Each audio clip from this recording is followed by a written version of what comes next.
Jennifer Jansen with Canada's History, and I'm here with Peter, and he's going to tell us a little bit about his display and what he does in classrooms with the Great War Project, Gabriel's Crossing. Hello, yes. The Great War Project is my main presentation, and what it's trying to show is the effect of industrial war and technology on warfare.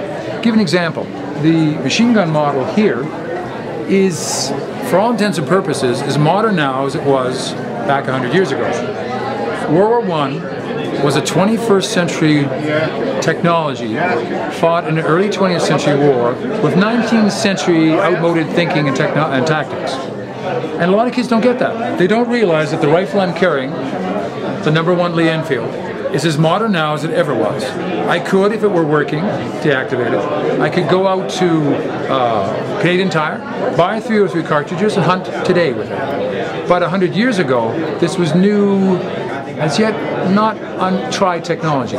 They were not aware of what was going to happen. World War I was going to go away in 6 to 8 weeks. Oh, of course, lad, it'll be all over by Christmas. Well, it wasn't.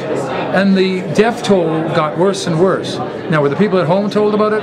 Not until about 1916 did they begin to notice people coming home, no one coming home, soldiers coming home missing most of their bodies, that kind of thing.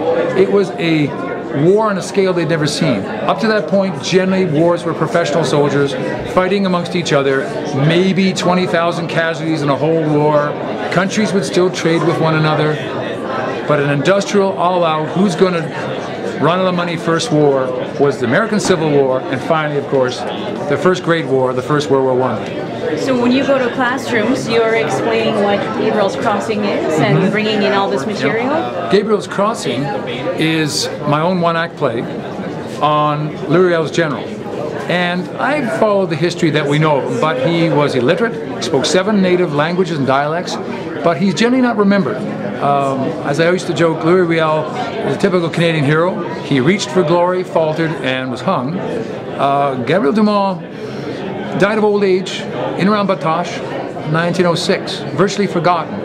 And so my son, who's adopted, and his Métis background is Dumont, I wanted to do a play on a little-known underdog Canadian hero or character. Today, I guess, along with Louis Riel and a few other people, Gabriel Dumont would be considered one of the founding fathers of Canada. When I was a child, he was a traitor to the British Empire. Funny how 30 to 40 to 50 years can change history. So if teachers would like to have you come to their classroom, how do they get a hold of you? Well, I have my brochure I hand out today. I'm not that well advertised. I charge $150 for either the Great War Project or Gabriel's Crossing. The $150 is for morning and afternoon, and that's for unlimited shows. If you want to squeeze in 3 shows, it'll only be $150. All I'm doing is replacing my substitute teacher's pay. I don't make any money on this.